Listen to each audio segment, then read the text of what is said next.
Vamos ler então, 1 Coríntios 10, 23.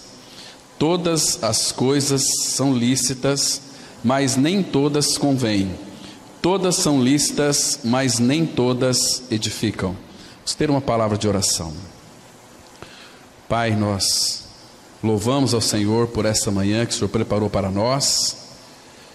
Pai, a nossa expectativa maior é que Tu fales conosco pelo Teu Espírito, revelando e interpretando a Tua palavra para nós. Tira dos nossos olhos, ó Pai, todo o impedimento que nos impede de vermos claramente toda a realidade da pessoa e a obra de Cristo. Fale com cada um de nós, nos edifique. Nós, ó Pai, Teu Espírito criou em nós uma expectativa muito grande de que todas as vezes que o Senhor nos congrega, o Senhor tem algo para nos dizer. Por isso, Pai, fale, abra os nossos ouvidos para que ouçamos e os nossos olhos para que possamos ver claramente.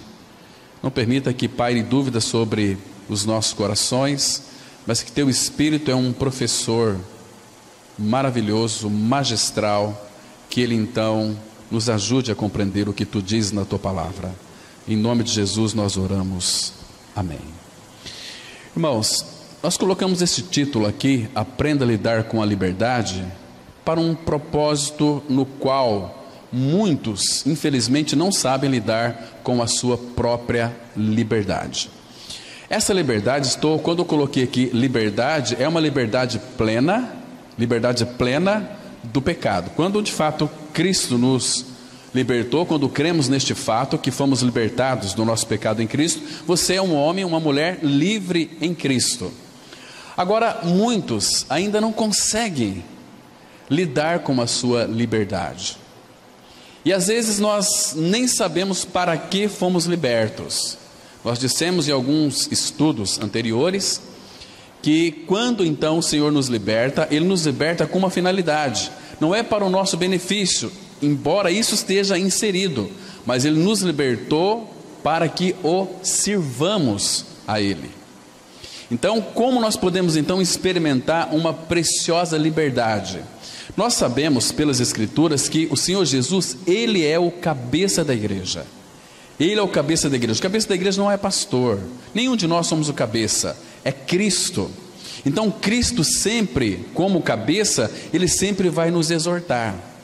Ele sempre vai usar o irmão ou a irmã para nos, não vou dizer assim, ferir, mas para realmente nos exortar, porque Ele usa pessoas para nos exortar, Ele usa circunstâncias, e quando de fato nós então não sabemos lidar com essa liberdade, a primeira coisa que nós vamos fazer é ficar muitas vezes ressentidos, vamos ficar tristes, mas a tristeza que é produzida pelo Espírito vai gerar em nós arrependimento para a salvação, que não traz pesar, né? Então, uma vez que de fato Ele nos libertou, como agir doravante? Qual deve ser a nossa atitude com relação a esta liberdade que nós temos? Porque, irmão, segundo o texto aqui, a palavra fala que todas as coisas são lícitas. Todas elas são lícitas, mas nem todas convêm. Então nós vamos, hoje com a ajuda do Senhor, procurar ver itens e detalhes para que nós possamos então aprender a lidar com esta liberdade, para que nós tenhamos uma vida sob o encabeçamento de Cristo. Irmãos, quão precioso é quando nós então ouvimos a voz do nosso Senhor, aquele chamado que Ele diz para nós: se alguém quiser vir após mim, a si mesmo se negue, dia a dia tome a sua cruz e siga-me. Olha que coisa mais interessante. Tem um texto em Êxodo capítulo 21, vocês se lembram que aquele escravo, ele servia o seu senhor durante 7 anos, porque aquele senhor tinha comprado aquele escravo, mas aquele escravo servia aquele senhor durante 7 anos. Quando findava-se esses 7 anos, aquele senhor dava àquele escravo a carta de alforria, a carta de liberdade, para que então aquele escravo fosse livre, ele fizesse o que ele queria, ele tinha a sua carta de liberdade. Mas, queridos, Aquele escravo que, quando reconhecia que o seu senhor era um senhor bom, amoroso, o supria de todas as suas necessidades, o que aquele escravo dizia? Eu não quero a minha liberdade. Eu quero ser agora escravo do Senhor, mas porque eu lhe amo. Então, ele era chamado diante dos juízes, ele, a esposa e filhos, e diante dos juízes, ele confessava que amava o seu Senhor, e que de agora em diante ele serviria o seu Senhor, porque ele amava o seu Senhor. Então, irmãos, para nós é a mesma coisa. Em Efésios capítulo 4, verso 1, Paulo diz assim: eu sou prisioneiro do Senhor Jesus Cristo. A palavra prisioneiro é a mesma palavra para servo, para escravo, é doulos, que é servo, escravo. Mas Paulo era escravo de Cristo por amor a Cristo. Irmãos, você quer experimentar uma verdadeira liberdade? Pega essa liberdade que você foi liberto na cruz em Cristo e coloque aos pés do Senhor, porque Ele é Deus de Deus, Senhor Jesus Cristo, é o Deus que se fez carne, Ele é o cabeça da igreja. Então a nossa liberdade vai ser dirigida pelo cabeça. Aí nós vamos experimentar uma genuína, uma verdadeira liberdade. Porque, irmãos, nós não sabemos o que fazer com a nossa liberdade.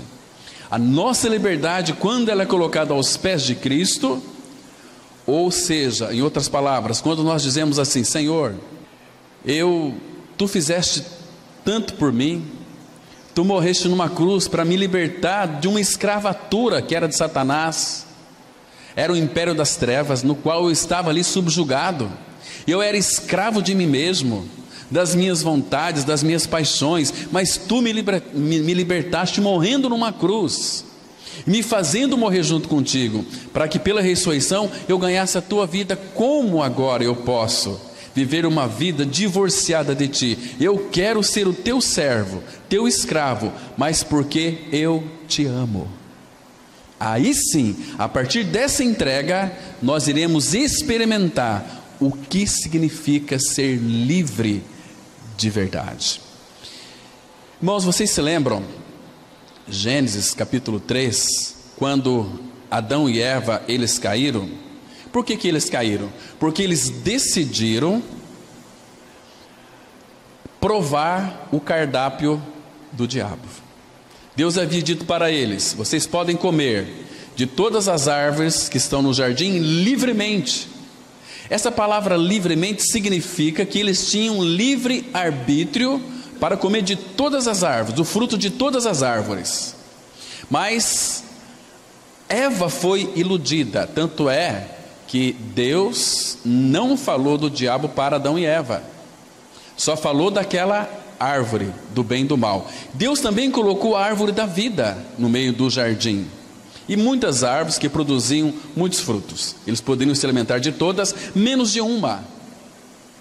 Porque, irmãos, Adão, ele não tinha experiência da morte. Adão não conhecia a morte. Eu fiz uma pergunta recentemente num estudo para os jovens. Nós dissemos da seguinte maneira: você queria ter nascido em morte ou depois da morte? Qual que é melhor? Você ter nascido como nasceu Adão, quando não tinha pecado, no seu estado de inocência, ou depois que a morte entrou no mundo? O que você escolheria?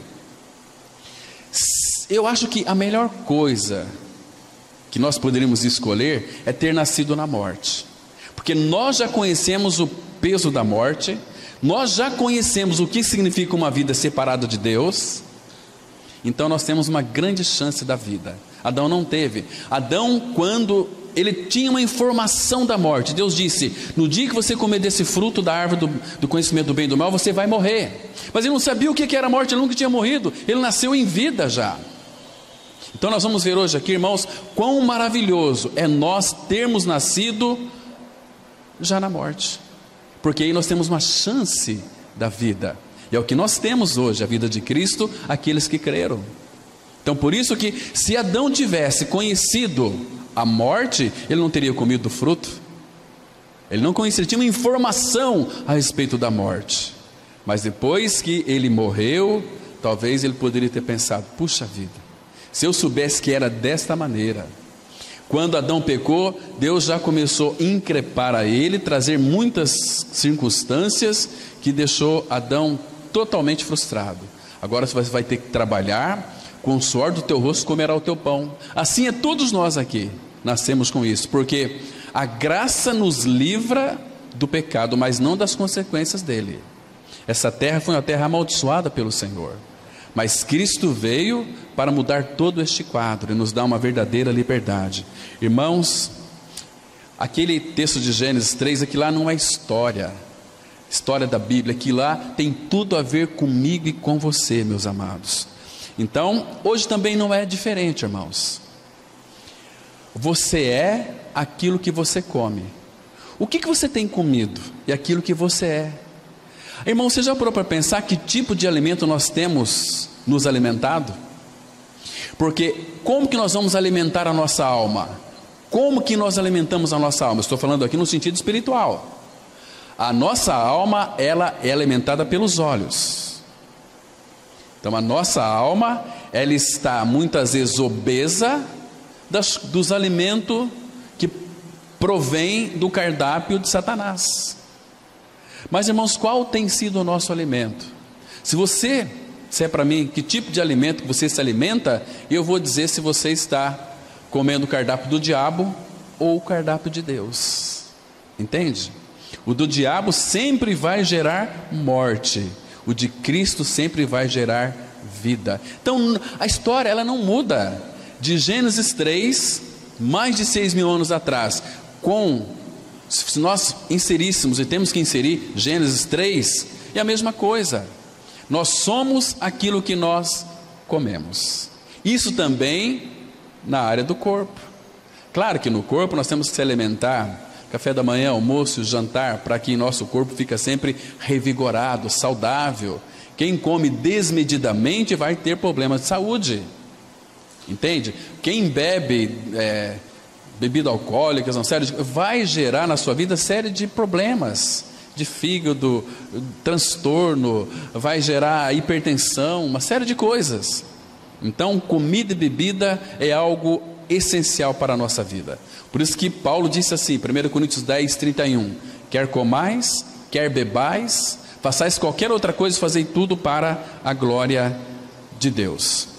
Irmãos, eu e você, segundo Ageu 2:9, nós somos aquele segundo templo, que ele disse assim, a glória do segundo templo será maior do que a primeira. O primeiro templo nós sabemos que era o tabernáculo lá no deserto. O segundo templo, neste lugar, o segundo templo é o meu e seu corpo, porque Deus não habita em templos feitos por mãos humanas, lá em Atos 7:48, mas queridos irmãos, Ele habita em nós, nós somos o templo santo do Senhor, Ele é a nossa vida. Então este templo constitui-se pelo Senhor, foi constituído um templo santo, santidade ao Senhor, isso é maravilhoso. Irmãos, graças ao Senhor, que a palavra fala lá em 1 Coríntios capítulo 15, 45, que em Adão nós morremos, mas em Cristo nós fomos vivificados. O que é vivificado? Ele nos deu a sua vida, nos deu vida, para nós então vivermos neste mundo, para sermos aperfeiçoados neste mundo, modelado neste mundo. Por isso que a vida cristã, uma vida cristã normal, autêntica, é uma vida que Deus não faz outra coisa a não ser nos abençoar. Ele nos abençoa. Às vezes as bênçãos a gente pensa assim, é só coisas boas, né? Ser financeiramente muito bem, ter uma casa, um carro, prosperidade. Deus quer isso para os seus filhos também. Mas irmãos, Deus nos abençoa com sofrimento. Se todas as coisas cooperam para o nosso bem, inclusive o sofrimento também contribui para o nosso bem, porque é no sofrimento que nós somos moldados, é no sofrimento que Ele tira de nós as suas escórias, que nos faz homens e mulheres maduros. É no sofrimento que nós vamos experimentar uma verdadeira liberdade, irmãos, é ali. Agora, aqui esse texto ele é impressionante. todas as coisas são lícitas para nós. Somos lícitas. Agora, nem todas convêm. Todas são lícitas, mas nem todas edificam. Irmãos, quando o Espírito Santo veio habitar em nós, 1 Coríntios 6,19, caso não sabeis que sois santuário do Espírito Santo, o Espírito Santo é quem vai filtrar toda a nossa comida, toda a nossa bebida, todas as nossas atitudes. Se somos guiados pelo Espírito, andemos também no Espírito. Andar no Espírito é andar em uma plena liberdade. Não é ficar amarrado com ninguém, irmãos. É tão triste quando você fica amarrado com alguém. O velho homem já foi crucificado, já foi morto. Agora Cristo é a nossa vida. Isso é precioso. Agora, esse templo, o teu templo, Satanás vai fazer de tudo para impedir a reconstrução.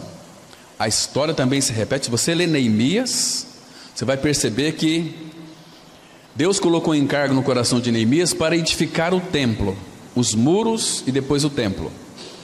Irmãos, ele encontrou ali muitos obstáculos para a construção daquele templo, mas ele nunca olhou para as dificuldades. As dificuldades vinham, mas ele estava preparado. Ele construía, edificava uns aos outros, um ao lado do outro, edificando. Isto é a igreja, um ajudando o outro, um edificando o outro, para que então aquele muro fosse construído. Muro tem uma função de separação. Tudo que é de fora é de fora, tudo que é de dentro é de dentro. Deus nos separou para Ele mesmo, não nos colocou dentro de uma redoma, mas a ideia ali é de separação, que somos povo separados para o Senhor. O povo de Deus é um povo que não é contado entre as nações, não é reputado entre as nações, é um povo de propriedade exclusiva para Ele. Isso é maravilhoso. Agora, às vezes quando Satanás ataca as suas finanças, não é que ele quer lhe destruir as suas finanças. Satanás não quer o teu dinheiro, ele quer você. Ele quer que você fique com os bens, mas ele quer você. Está me entendendo? Queridos, quando Satanás ataca o teu casamento, ele quer destruir a edificação desse casamento. Ele não quer destruir o casamento, mas ele quer destruir você. Nós estamos na mira do diabo, porque quando nós nascemos de novo genuinamente, o inferno inteiro se levanta. Mas Deus disse: em meus filhos, vocês não podem tocar. 1 João 5,18. Aquele que nasceu de Deus, o guarda. O que nasceu de Deus, Senhor Jesus, nos guarda, e o maligno não lhe toca. Então nós estamos aqui, ele fica ao derredor bramando como leão, mas não pode tocar no Filho de Deus. Não pode tocar. Por quê? Porque Deus disse que não, é até aqui. Então é bom sermos livres no Senhor. Isso é maravilhoso. Queridos, às vezes a nossa liberdade, sem um grande discernimento, pode ser tropeço para outras pessoas. Abra sua Bíblia, por favor, em 1 Coríntios capítulo 8, versículo 9. O apóstolo Paulo, ele manda nós tomarmos um cuidado aqui com a nossa liberdade, porque nós fomos libertos e muitos não sabem lidar com a liberdade. 1 Coríntios capítulo 8, versículo 9, o apóstolo Paulo, ele diz assim, olha que interessante: vede, porém, que esta vossa liberdade não venha de algum modo a ser tropeço para os fracos. Queridos, o que um filho de Deus pode, o que um filho de Deus não pode?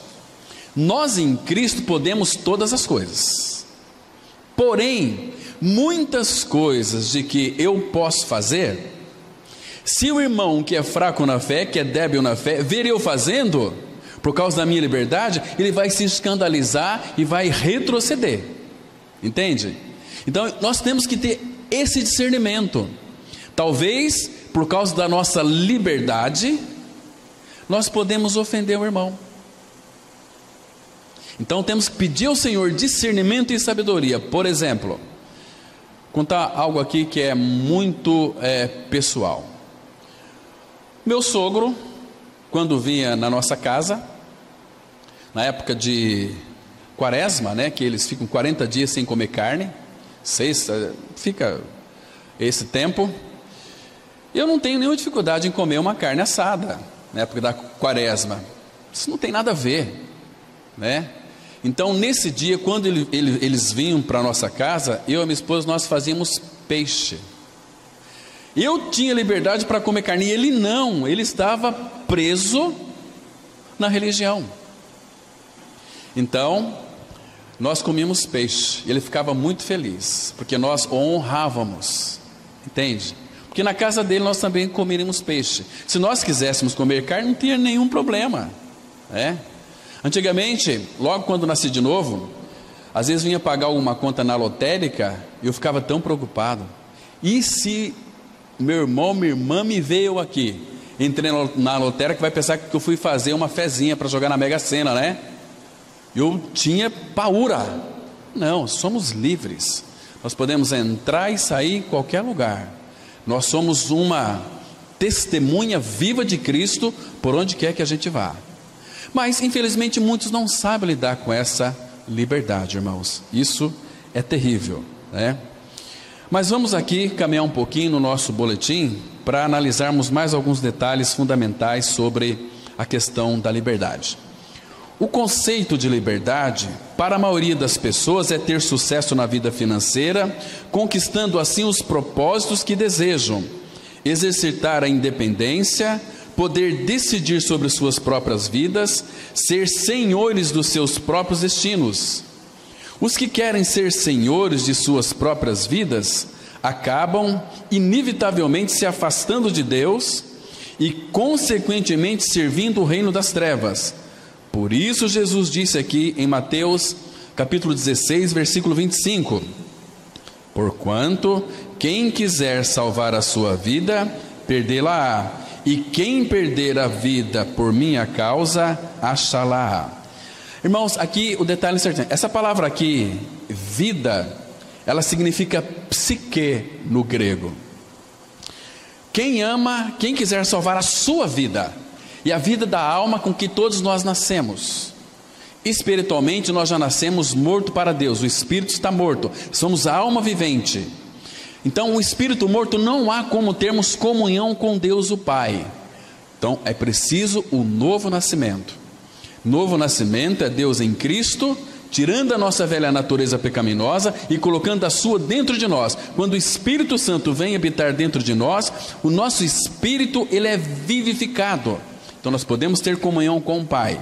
Então, quem quiser salvar a sua vida vai perdê-la. Por isso que já dizia Francisco de Assis, é morrendo que se renasce para a vida eterna. Muitos pensam que é morrendo a morte física que vai renascer. Não, é eu crer que eu morri com Cristo e ressuscitei com Cristo. Cristo é minha vida. Então agora eu tenho a vida de Cristo. Eu perdi a minha vida velha, ganhei a vida Zoe de Deus. Quem ama a sua vida, psique, vai perdê-la. Quem de fato perder essa vida velha, vai ganhar a Zoe de Deus. A Zoe é vida de Deus. Ele vem habitar em nós, então nós ganhamos a vida eterna. Não é que Ele nos dá para nós uma vida eterna, Ele vem habitar em nós. Cristo é a nossa vida.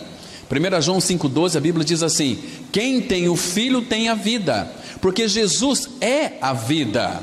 Ele é o caminho, a verdade e a vida. Ninguém vem ao Pai senão por mim. Então Cristo é a minha vida, eu tenho a vida dele, a vida eterna, uma vida que não se acaba mais. É uma vida indissolúvel, graças ao Senhor. Então, queridos, nós fomos libertados do império das trevas, para quê? Lembra aquele texto que nós sabemos de cor e salteado? 2 Coríntios 5, versículo 15. E ele morreu por todos, para que os que vivem, não vivam mais para si, mas para aqueles que por eles morreu e ressuscitou. Então, nós fomos libertados de uma escravatura do pecado, para servirmos a Ele. Abra sua Bíblia em Romanos, capítulo 6, verso 22. Romanos 6, versículo 22.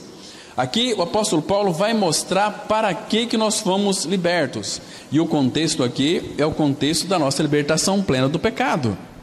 Olha só, Romanos 6, verso 22, que diz assim, olha que interessante: agora, porém, libertados do pecado, graças ao Senhor, Ele veio para tirar o nosso pecado e nos libertou do pecado.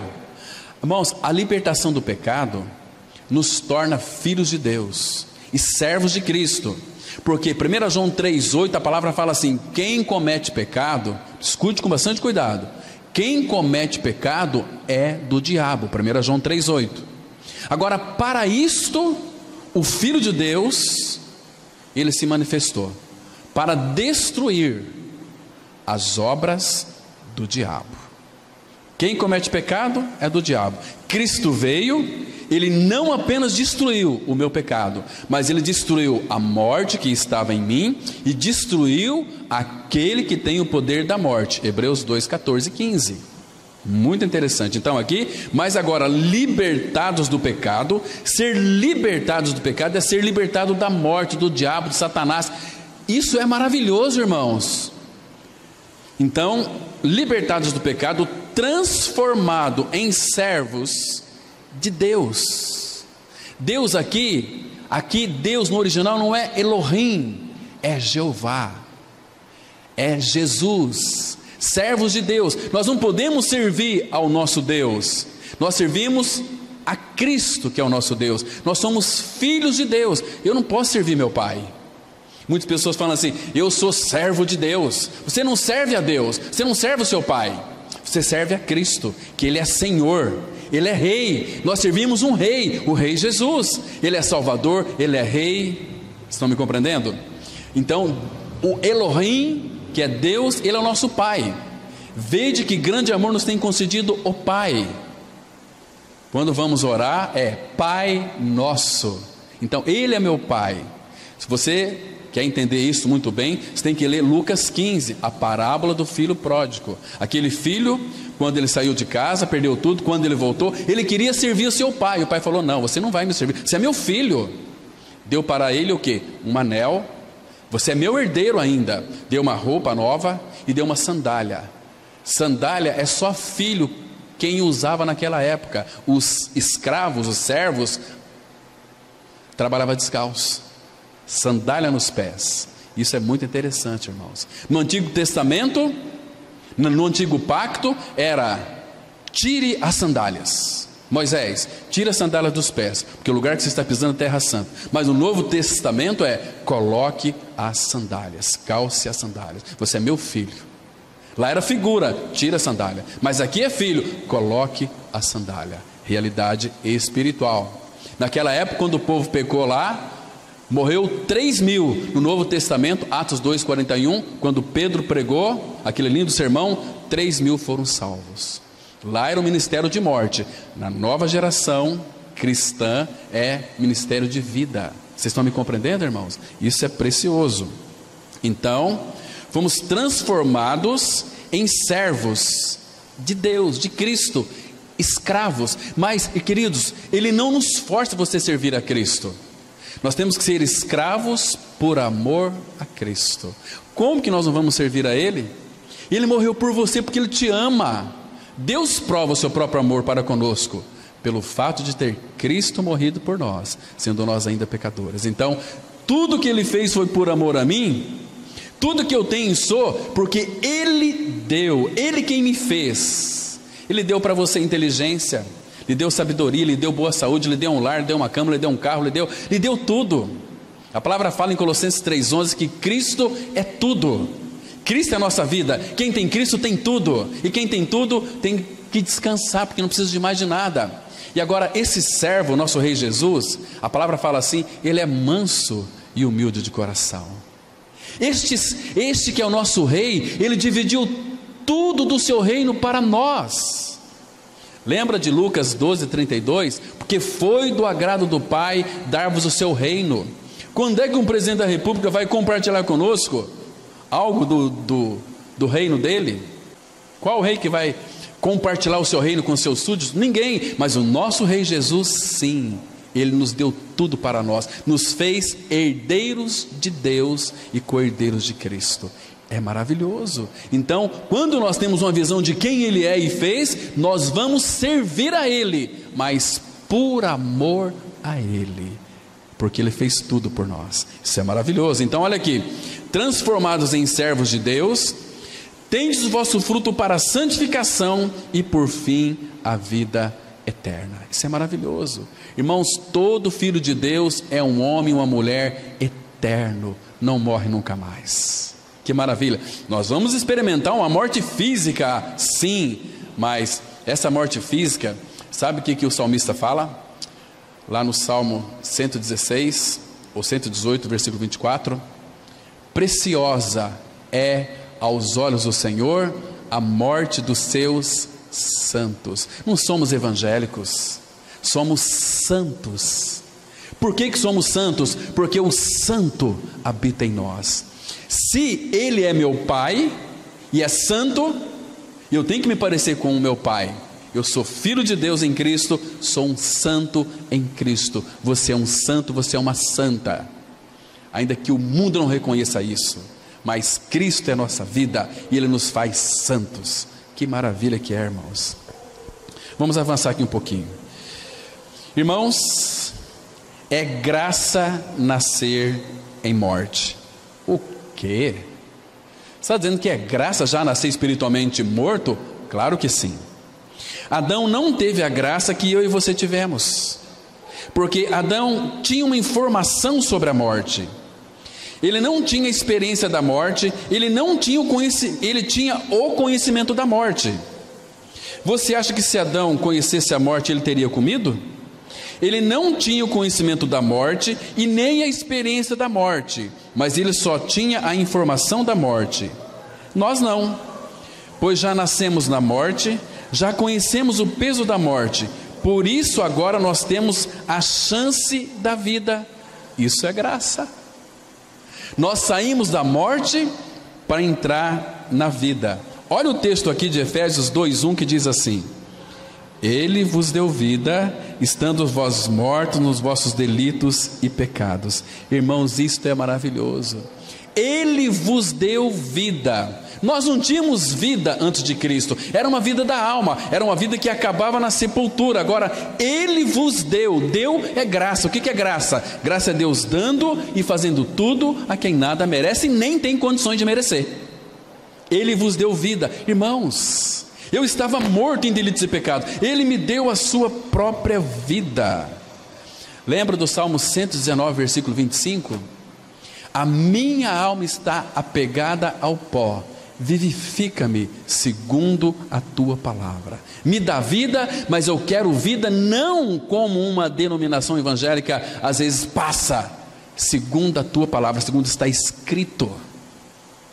Jesus disse em João 7,38: quem crer em mim, como diz a Escritura, do seu interior fluirão rios de águas vivas. Isso é maravilhoso. Nós estamos separados de Cristo, irmãos. Ele nos deu vida, uma vida que nasce na morte. Fomos mortos com Cristo, ressuscitamos com Cristo, ganhamos a sua vida, ganhamos a sua regeneração. É maravilhoso.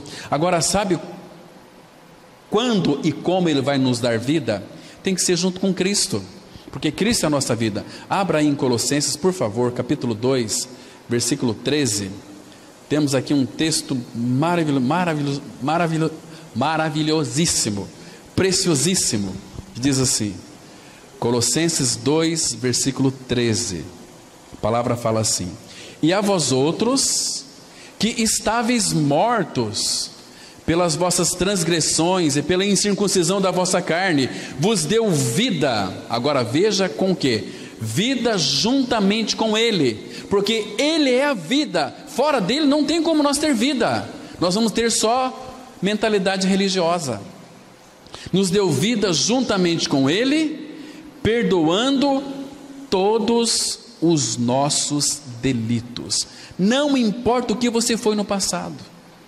Não importa se você foi uma prostituta, se você foi um ladrão, um bandido, um assassino. Quando você crê em Cristo, você pode ter a plena convicção, baseado na autoridade da palavra, perdoando todos os nossos delitos. Ele perdoou. Você é livre agora. Você pode, às vezes, até ter matado alguém para a cadeia, mas lá na cadeia você é um preso liberto. Você é livre, que está cumprindo uma pena imposta pelos homens, muito adequadamente, corretamente, mas você, ali na cadeia, você é livre. É livre. Livre na pessoa de Cristo. Isso é maravilhoso, meus irmãos. Então, é mais ou menos assim. Algum tempo atrás, estávamos aqui ministrando para os jovens, uma pessoa me fez uma pergunta: de onde que eu vim? Por que que eu nasci? De onde que eu vim? Eu falei para ele o seguinte: olha, a origem de todas as coisas é Cristo. Mas eu queria entender isso. Eu quero responder essa pergunta também, vale a pena. Abra em Isaías 51, verso 1. Isaías 51, 1. Aqui vai mostrar a origem de todos nós. 51, versículo 1. Talvez, se alguém perguntar amanhã para você, de onde que eu vim? Você vai poder responder para essa pessoa aqui, que diz assim, olha, Isaías 51, verso 1. Ouve-me, vós, os que procurais a justiça, os que buscais o Senhor, olhai para a rocha de que fostes cortados, e para a caverna do poço de que fostes cavados. Essa rocha aqui está prefigurando Cristo. Cristo é a nossa rocha. Nós somos cortados da rocha. Vocês se lembram que Jesus Cristo, ele veio buscar as ovelhas perdidas da casa de seu pai. Saímos da rocha. Toda a criação, a procedência é em Cristo. Deus criou todas as coisas em Cristo, porque Cristo é a palavra. Deus falava e as coisas aconteciam. Então, nós fomos essas pequenas rochas que soltamos dessa rocha e viemos para este mundo. Queridos, as pedras, a palavra nos denomina como pedras. Então tem muitas pedras aí que são pedras mortas. Mas uma vez que nós cremos no Senhor, nós voltamos para a rocha. Ele nos atraiu a si. João 12:32. Eu, quando for levantado da terra, atrairei todos a mim mesmo. Quando Jesus se fez carne, quando ele morreu na cruz, ele atraiu-nos, nós nele, as rochas que creem. Aqueles pedacinhos de pedra foram todas colocados em Cristo, formando uma linda unidade. O apóstolo Pedro, ele disse assim, 1 Pedro 2:5, e vós, como pedras vivas, como pedras que vivem, sois edificados casa espiritual para a habitação de Deus no Espírito. Entende? A nossa origem é Cristo. Vemos neste mundo, Ele nos alcançou, ouvimos o Evangelho, nos tornamos pedras vivas, que fomos colocados em Cristo. Agora Ele está fazendo uma edificação, não com pedras mortas, mas com pedras vivas. 1 Pedro 2:5. Isso é maravilhoso demais, irmãos, preciosíssimo. Mas vamos avançar aqui. Quero explicar para vocês agora como que esse processo da liberdade de crescimento. Quando os pais desejam tirar o bebê da fralda para ensinar ele a fazer xixi no piniquinho, é um sério problema. E qual é o grande adversário do bebê? O pai e a mãe que o treinou na fralda. Agora, para esse bebê, o pai e mãe se tornaram um monstro. Porque imagina que o pai quer que este filho tenha uma evolução, saia da fralda na qual ele foi ensinado, foi colocado, então quer que ele comece a fazer xixi no piniquinho, para ele ter a sua independência. Mas ele acha que isso é errado. Não, eu quero fazer aqui mesmo. E demora muito tempo para ensinar a criança a fazer xixi ali no piniquinho, né? Então eles têm o pai como os pais como os vossos adversários.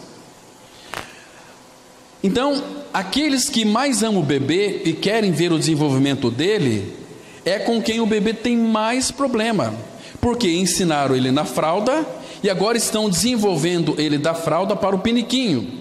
Isso porque os pais querem dar autonomia para o bebê, mas como ele não conhece o benefício da liberdade, ele prefere a cadeia da fralda. A fralda valeu, foi de Deus por um tempo, mas agora já não cabe mais na vida dele. Assim também é conosco. Irmãos, se você está feliz com a sua salvação, com o seu novo nascimento, saiba que Deus não está contente com isso. Ele quer que você cresça agora. Você saia da fralda, novo nascimento, e vai para o piniquinho. E depois você vai começar a tomar banho sozinho. Você vai se tornar um homem ou mulher maduro. Entende? Esse é o processo do nosso crescimento à maturidade espiritual. Lá da fralda, lá da mamadeira, né? Vamos ler aqui Hebreus 5, verso 12, que diz assim: pois, como efeito, quando devieis ser mestres, atentando ao tempo decorrido, tendes novamente necessidade de alguém que vos ensine, de novo, quais são os princípios elementares dos oráculos de Deus. Assim vos tornastes como os necessitados de leite e não de alimento sólido. Não é a mesma coisa? Irmãos, quanto tempo você já tem de cristão? Quanto de Cristo está formado no seu interior? Porque, irmãos, tudo aquilo que Deus revela em nós, Ele quer formar essas revelações em nós também, que é Cristo sendo formado em nós também. Queridos, nós temos que crescer em Cristo. Quanto mais crescemos em Cristo, mais Ele é formado em nós. 1 Pedro 3,18 fala que nós temos que crescer na graça e no conhecimento dEle. 1 Tessalonicenses 1,12, nós temos que crescer em amor, servindo uns aos outros. Irmãos, é tanto crescimento, e crescimento também como edifício de Deus, como aquelas pedras. Você é uma pedra viva, eu sou uma pedra viva, nós somos colocados juntos, isso é a igreja, para sermos edificados juntos como casa de Deus, para a habitação de Deus no Espírito. Deus quer fazer os seus depósitos, é na vida da igreja. Percebe? Por isso que é importante nós estarmos juntos. Aqueles que se apartam do Senhor começam a ter angústias, começam a ter aflições, porque Deus vira a face e eles ficam perturbados, né? Eu atendi uma pessoa recentemente, disse o seguinte: eu sou uma cristã há muito tempo, mas quando aconteceu um problema comigo, eu fui buscar até no centro de Umbanda. Meu Deus do céu, tinha nada de Cristo, vazio de Cristo. Percebe? Porque quando Cristo é a nossa vida, irmãos, Ele é o Todo-Poderoso, e nada é impossível para Ele realizar. Entende? Ele quer que nós venhamos a crescer nele. Quando muda a jurisdição, também muda as leis. Ou seja, aquele que não podia antes, hoje pode. Aquele que pode, hoje já não pode. Muda sempre a jurisdição, vai mudar as leis também. Para você deixar a boa vontade de Deus, para pegar a agradar a vontade de Deus e depois largar a agradar a vontade de Deus, para pegar a perfeita vontade de Deus, isso é um processo muitas vezes difícil. Em tudo há crescimento. Nós temos que, de fato, ter uma renovação da nossa mente. Quanto mais a mente é renovada, mais vamos experimentar primeiro a agradável vontade de Deus, depois vamos pegar a perfeita vontade de Deus. Então são processos pela renovação da nossa mente, né? Por que estou dizendo isto? Porque à medida que você é chamado para andar em liberdade, aumenta o nível da responsabilidade. Andar em liberdade significa andar com responsabilidade. Significa que você pertence a uma pessoa que lhe deu uma carta de alforria, que você deseja servi-la com responsabilidade. Porque um conceito curto sobre santidade, o que é? Santidade é igual a liberdade com responsabilidade. Por isso, quem não está pronto para viver a liberdade, Deus o mantém escravo da religião. Depois vou explicar mais para frente. E graças a Deus, porque pela escravatura religiosa, lembra de Lázaro? Quando ele estava morto, Jesus disse: sai para fora. Ele saiu para fora. Então Jesus olhou para aquele pessoal e falou o seguinte, para a igreja, né? Desatai-o. Desatou, ele estava amarrado, duro. Então Jesus o ressuscitou, sai para fora. Então agora ele poderia ser desatado. porque ele estava como que aquela amarração é uma figura da religião. Então, enquanto ela não tem uma mente esclarecida, é necessário que ela fique ali no cercadinho da religião, porque se desatar um morto, ele cai. Entende? Isso aqui é interessante. Agora, a religião escraviza também, mas tem lá suas vantagens. Ela está ali no esquema da religião, mas um dia ela pode ter a sua vida regenerada. E a religião é a escravatura. Olha aqui o texto de Isaías 28, versículo 3, que diz assim: assim, pois, a palavra do Senhor lhe será preceito sobre preceito, preceito e mais preceito, regra sobre regra, regra e mais regra, um pouco aqui, um pouco ali, para que vão e caiam para trás, e se quebrantem, e se enlacem, e sejam presos. Interessante. Religião está revestida de mandamentos, regras, é cabelo, é barba, é calça comprida, é saia, não pode rapar a perna, é uma série de coisas. Isso é religião. Isso é escravatura. Quantas mocinhas, mulheres querem cortar o cabelo, às vezes nesse calor, né? E quer cortar o cabelo, ficar mais tranquilo, mas eu não posso cortar. Por quê? Porque a minha religião não permite. Então é a religião que está lhe escravizando. A religião é regra, é mandamentos, é fazer campanha disso, fazer campanha daquilo, prende as pessoas. Deus não faz troca com ninguém. Você tem que fazer uma campanha disso aqui para Deus te abençoar. Esse não é o Deus da Bíblia. O Deus da Bíblia já nos deu tudo para nós. O Deus da Bíblia, ele diz assim, Efésios 3:20: ora, aquele que é poderoso para fazer infinitamente mais, além de tudo quanto pedimos ou pensamos, conforme o seu poder que opera eficientemente em nós. Se eu creio que ele tem todo o poder para fazer, e o Filho de Deus deve saber a vontade do Pai. Pai, é da tua vontade isso? Se for, ele vai conceder. Mas se não for, então eu vou fazer uma campanha para tentar dobrar o coração de Deus.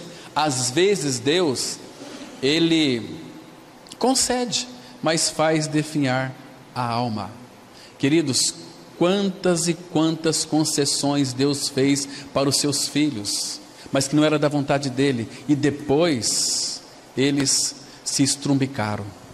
Eu louvo a Deus, meus irmãos, porque eu pedi muitas coisas para Deus e peço coisas que vocês nem acreditem, mas graças ao Senhor, que sempre naqueles pedidos que não tem nada a ver, ele fala assim: não, meu filho. Depois ele me mostra, olha só, se eu tivesse lhe atendido com um sim, onde é que você estaria hoje? Então, somos regidos por um cabeça. Está me entendendo, irmãos? E a religião é algo terrível, é uma escravatura.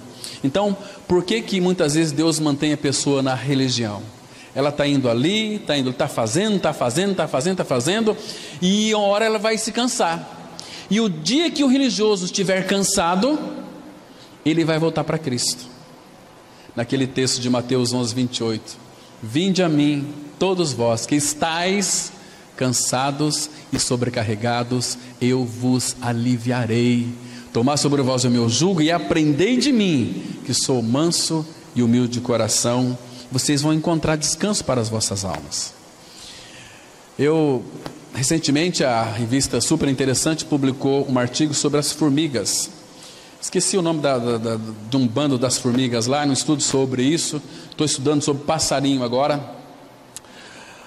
E umas formigas, daquelas gigantes, eu não sei o nome dela, tem um nome científico.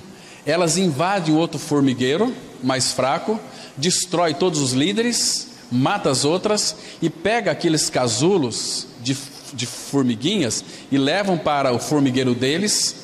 E ali, quando elas nascem, aquelas larvas, quando elas nascem, elas pensam, aquelas formiguinhas, que fazem parte da família, e elas começam a trabalhar. Então elas são escravas daquele formigueiro. E assim são as pessoas neste mundo. Elas nascem neste mundo escravizadas pelo pecado. Elas não têm noção de que isto é trevas. Cometem pecado, para elas está tudo bem, é o ambiente, o habitat delas. Mas o habitat do Filho de Deus não é aqui, é na glória. Então, uma vez alguém pregou para nós o Evangelho, nós tivemos nossos ouvidos abertos, olhos abertos, e podemos crer pela graça que morremos com Cristo, ressuscitamos com Cristo, e Cristo é a nossa vida. Ah, agora eu entendi, eu sou um cidadão celestial, não sou um cidadão terreno. Estão me compreendendo, irmãos?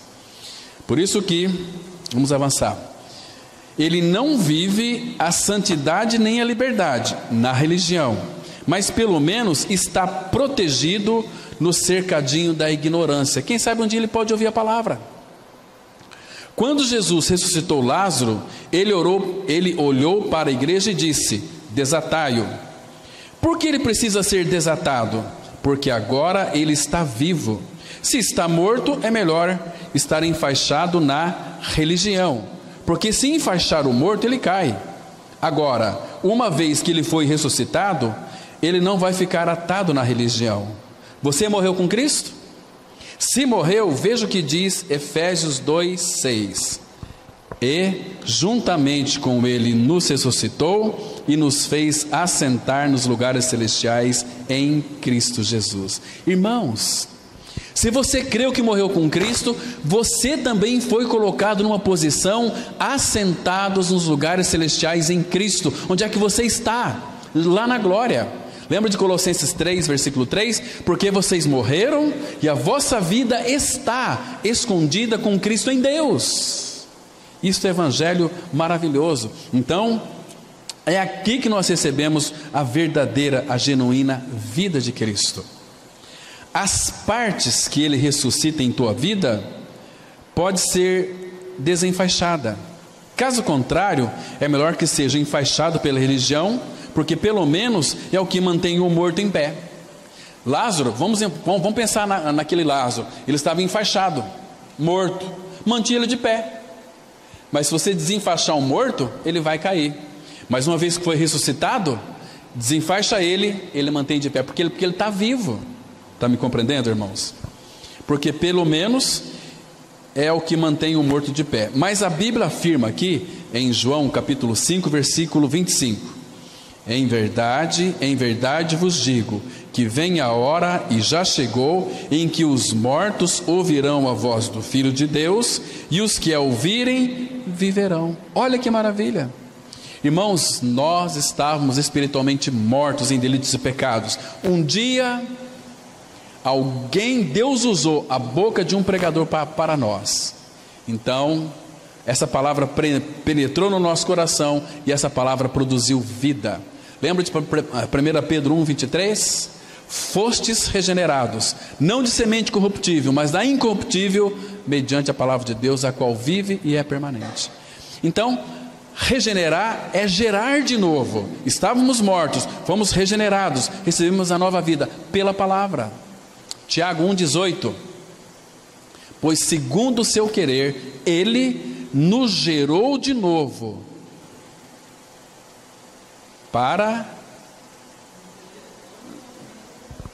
Ele nos gerou de novo pela palavra da verdade, para que fôssemos como que primícias da sua criatura.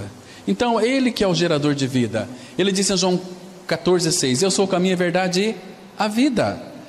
Lá em João 5, 39 e 40, que fala assim: vocês estão examinando as Escrituras, vocês julgam ter nelas a vida eterna, e elas que testificam de mim. E o versículo 40 fala assim: contudo, não quereis vir a mim para terdes vida. É ir a Cristo. A palavra é o cardápio de Deus que nos mostra o alimento que é Cristo. Estão entendendo? Então, graças ao Senhor, nós ouvimos a sua voz, então nós podemos ter vida. Somos livres para sermos santos, e santidade é igual a liberdade com responsabilidade. Não esqueça disso, irmãos. O que é santidade? É liberdade com responsabilidade. E maturidade é a capacidade de saber lidar com a liberdade. Porque tem muitas pessoas imaturas que não sabem lidar com a liberdade. É quando você entende a graça de fato e de verdade. Quando Adão caiu, ele não inaugurou a graça, mas sim trouxe realce para a graça. Sempre foi graça. A lei não é adversa à graça, sempre foi graça. Para você ter uma ideia, imagina o que a lei dizia. Se ficar comprovado que um jovem for rebelde aos pais e depois de exortado muitas vezes não obedece, for intransigente e indomável, os pais chamam os anciãos e eles levam esse rapaz às portas e ali é apedrejado. Vamos ler aqui Deuteronômio 21, que diz assim: então todos os homens da sua cidade o apedrejarão até que morra. Assim eliminará o mal do meio de ti. Todo Israel ouvirá e temerá. Se você ler depois, irmãos, os versículos antecedentes, por que os pais levavam o filho rebelde para ser morto por apedrejamento? Porque era uma lei de Deus. Os filhos que os pais viam que não tinham conserto, eram contumazes, rebeldes, era levado para ser apedrejado e eram mortos. E por que os pais levavam o filho lá, ainda que sentia no coração uma dor terrível?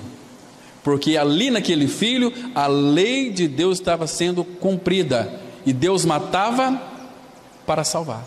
E hoje não é diferente.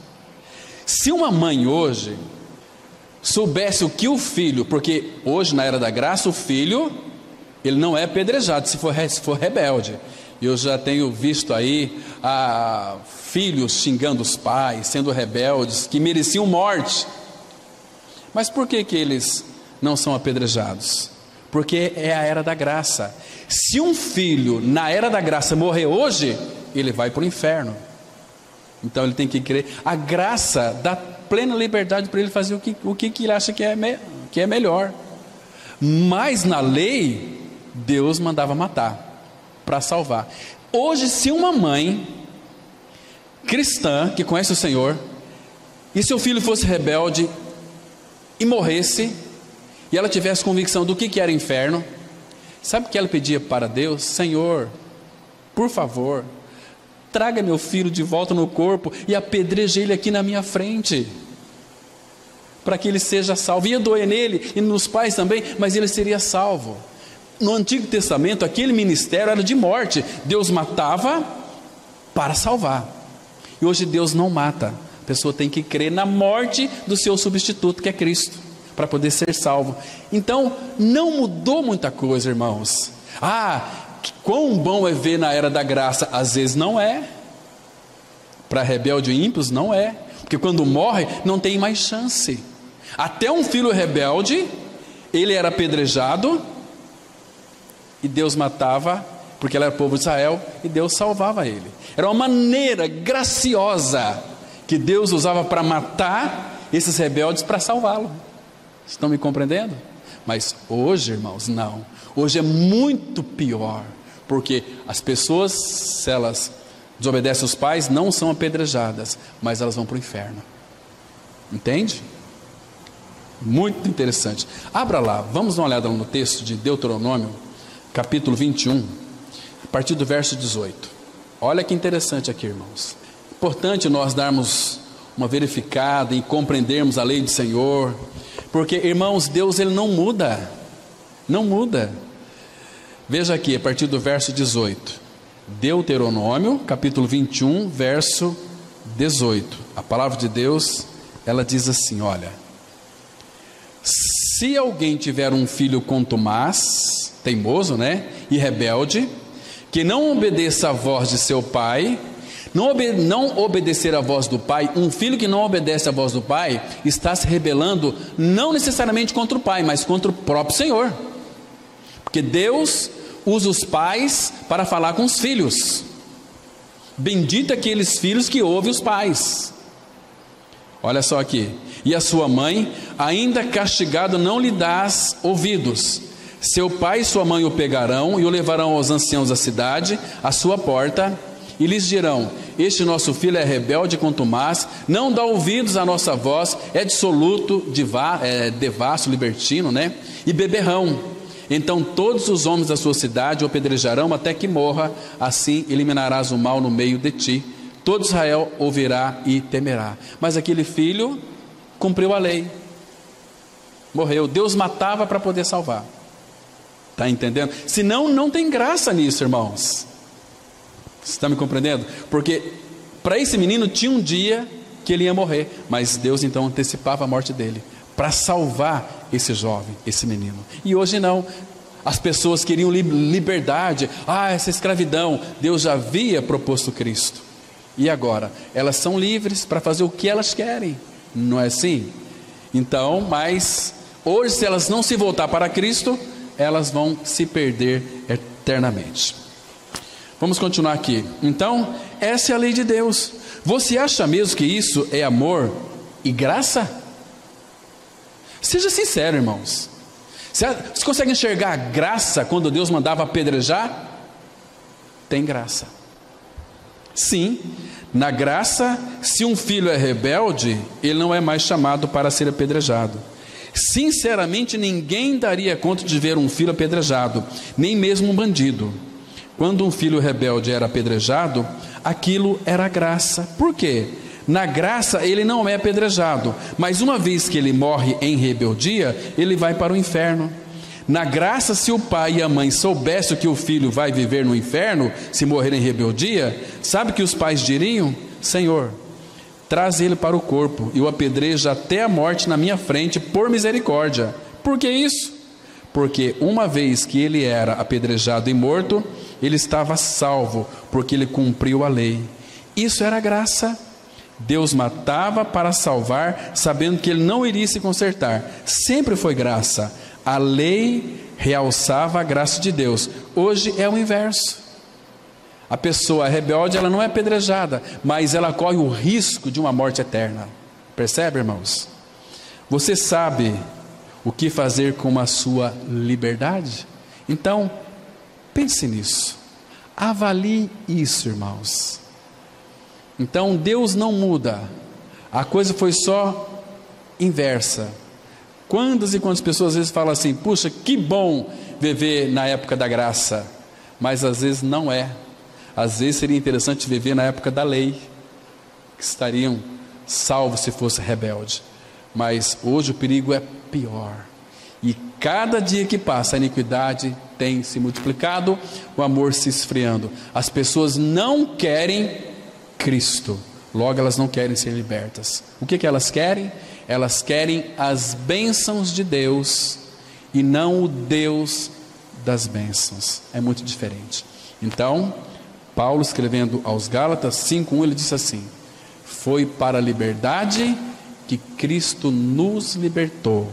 Permanecei firmes nela. Não se desvie dessa liberdade. Não se desviar da liberdade é não se desviar de Cristo, porque uma vez que Cristo nos libertou, verdadeiramente nós seremos livres. Amém. Vamos orar. Obrigado, Pai, pela Tua palavra tão esclarecedora. Pai, frutifique a Tua palavra em nossos corações. Não permita que Satanás a roube do nosso coração. Fala conosco, meu Pai. Nos abençoe com a Tua palavra. Prepare também os nossos corações para logo mais à noite participarmos da mesa do Senhor. Um momento nosso que o Senhor propôs para nós. Em nome de Cristo nós te agradecemos. Amém.